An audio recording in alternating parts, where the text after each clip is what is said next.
In this May 19, 2018, photo, a worker positions a roll of steel plate at a dockyard in Qidong in eastern China's Jiangsu province. China appealed Friday, June 1, 2018, to its trading partners to reject trade and investment protectionism, after Washington raised tariffs on steel imports and said it will impose curbs on Chinese investment. China topics via AP, Beijing, AP, U.S. Commerce Secretary Wilbur Ross arrived in Beijing on Saturday for talks on China's promise to buy more American goods after Washington revived tensions by renewing its threat of tariff hikes on Chinese high-tech exports.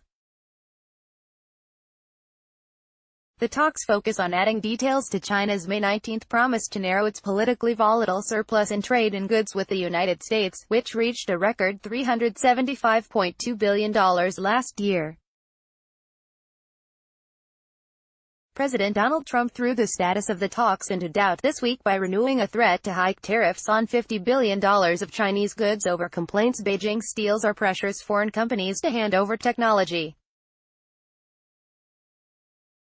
Private sector analysts say that while Beijing is willing to compromise on its trade surplus, it will resist changes that might threaten plans to transform China into a global technology competitor. The two governments released no schedule for the talks, but China said earlier that Ross was due to be in Beijing through Monday. Reporters saw Ross outside his hotel at midday Saturday, but he didn't respond to their questions before he got in a car and was driven away. Ross was to have a dinner meeting Saturday evening with Vice Premier Liu He at the Daoyutai State Guest House in Beijing. Ross was scheduled to meet with Liu again on Sunday. China has promised to significantly increase purchases of farm goods, energy and other products and services.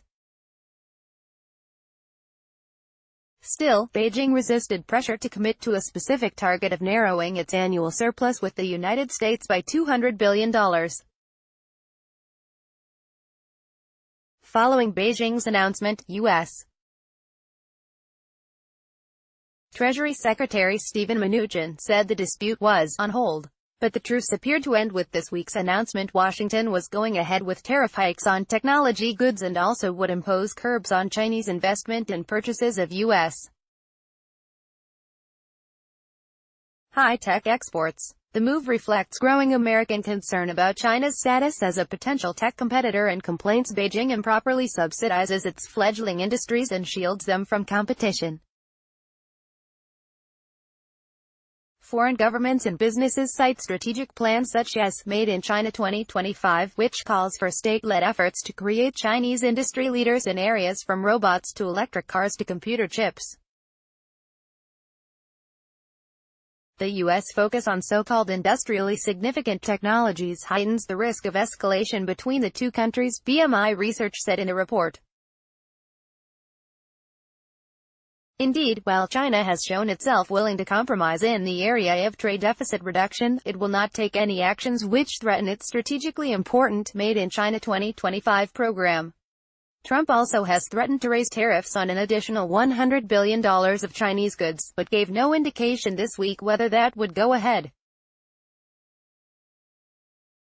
Earlier, China responded with a threat to retaliate with higher duties on a $50 billion list of American goods including soybeans, small aircraft, whiskey, electric vehicles and orange juice. It criticized Trump's move this week and said it reserved the right to retaliate but avoided repeating its earlier threat. Trade analysts warned Ross's hand might be weakened by the Trump administration's decision Thursday to go ahead with tariffs on steel and aluminum imports from Canada, Europe and Mexico. That might alienate allies who share complaints about Chinese technology policy and a flood of low-priced steel, aluminum and other exports they say are the result of improper subsidies and hurt foreign competitors. Copyright 2018 The Associated Press. All rights reserved. This material may not be published, broadcast, written or redistributed.